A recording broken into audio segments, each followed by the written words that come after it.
Welcome to the final locked and loaded devlog. I'll be honest with you, this may not be the easiest devlog to market because there's no brand new animation system, massive visual overhaul, or flashy new features every 10 seconds. Basically guys, it covers all of the things that may sound boring in a trailer, but make a huge difference when you're actually playing the game.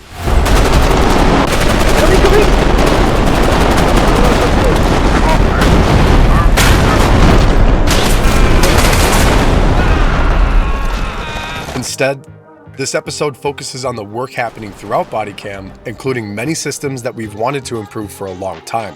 We're also going to take you a little bit behind the scenes to explain how Raysod Studios has evolved, how the team has grown, and what that means for the future of Bodycam. So let's start off with the first thing you'll notice when you launch Bodycam. The traditional main menu that you all know is now gone. With Locked and Loaded, you spawn directly inside the shooting range. It's a physical, persistent, and fully explorable space shared with other players. You can meet your friends, test your weapons, visit the armory, practice close quarters combat, or simply explore.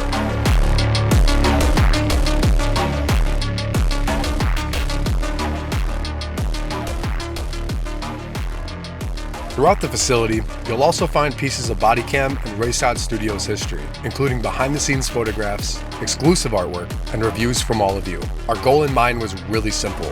From the moment you launch Bodycam to the moment you leave, you should feel completely a part of its world. We know the previous interface was bad. All of you told us countless times. We rebuilt the entire interface from scratch, around one central element, the tablet. Your loadout, settings, social menu, server browser, maps, and game modes are now accessible all through it. Settings and controls have also received a complete overhaul. Key rebinding is clearer. Audio, video, and graphic settings have been reorganized. Sensitivity options are more precise. And we also added settings for camera shake, gamma calibration, hold and toggle behavior, and much, much more. We also added support for PlayStation and Xbox controllers. You can navigate the interface, play matches, fly drones, and drive RC cars all using the controller. However, controller support is not yet complete. It's playable, but some actions still feel rough and certain areas require more work. So for now, keyboard and mouse remains the best way to play Bodycam on PC. We'll continue improving controller support after the update. We also temporarily disabled the shop as part of the interface rework. We wanted to focus as much as possible on the game itself and accelerate the release of the update. A shop should always be an addition to the game, not the priority. Also, there's going to be no real money purchases inside of this update because our current priority is improving the game itself. If you purchase skins before this update, the first time you launch Locked and Loaded, every skin you own will automatically be restored to your inventory, fully upgraded. At the same time, rebuilding every skin allowed us to significantly improve their overall quality, with better materials, more detail, more consistency, and a much higher level of realism across the entire collection. We also took the time to improve our server list and its connectivity. However, there's still a lot of work to do. Several additional improvements are currently in development and could be included within this update. We will continue upgrading the system whenever possible to improve matchmaking and its overall flow, so that way players no longer need to search for a server themselves or deal with connection issues.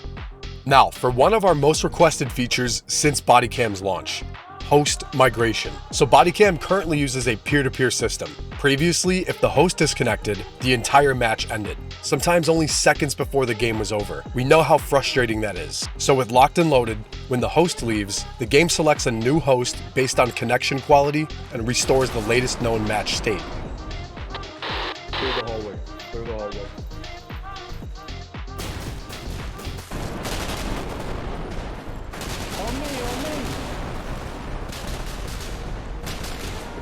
On the right, there is people. Voice chat has also been rebuilt using Epic Online Services, and it now supports open mic, push to talk, and toggle modes. Now for the elephant in the room, performance. We improved frame times, graphics presets, resolution scaling, hardware compatibility, and stability during long sessions. This update also introduces support for DLSS 4.5, FSR 4, and XeSS 3, alongside the latest DLSS and FSR frame generation technology. We identified and fixed an issue that could gradually degrade performance during longer play sessions. We've also integrated a dedicated crash reporter. When the game crashes, we can now receive the technical info required to identify and resolve the issues much more efficiently. However, we don't want to pretend that optimization is finished, because Bodycam still requires a powerful PC depending on your resolution, settings, and target frame rate. That being said, many players may be surprised by how smoothly the game can run on their machines. Before purchasing though, please review the minimum and recommended system requirements on Steam. You can also test the game and request a refund if it doesn't meet your expectations. Okay, so before we finish off the series, guys, the founders actually wanted me to share my story with all of you. So I'm Big Jim, and before joining RaceOdd Studios, I was simply a Bodycam player and one of the top 3 players in the world. And at the time, I'd never worked in game development. However, they saw how deeply I cared about Bodycam and offered me the opportunity to join the studio full time. Fast forward to almost 2 years later, I've touched almost every aspect of game development within Bodycam.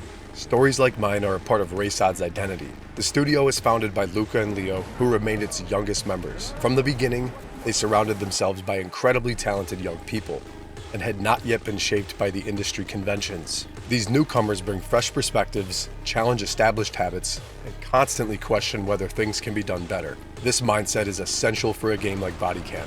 We give our artists and developers the freedom to explore, experiment, take risks, and sometimes fail. And by removing this fear of making mistakes, we create the conditions needed to find original solutions, overcome difficult technical challenges, and push realism even further. And at the same time, we've brought in the industry veterans who have worked on major games. Their experience helps guide the team overcome technical limitations and prevent avoidable mistakes. Growing this quickly was a major challenge. We had to build the team, tools, and production processes needed to support Bodycam's future. Part of the delay came from our decision to rebuild the game's foundational codebase instead of continuing to add features to systems that can no longer support our ambitions. So Locked and Loaded is the first update to truly show the results of that investment. So everybody, from the bottom of our hearts, thank you for supporting us, for your patience, and for continuing to tell us where Bodycam needs to improve. And until then, guys, we'll see you on the shooting range.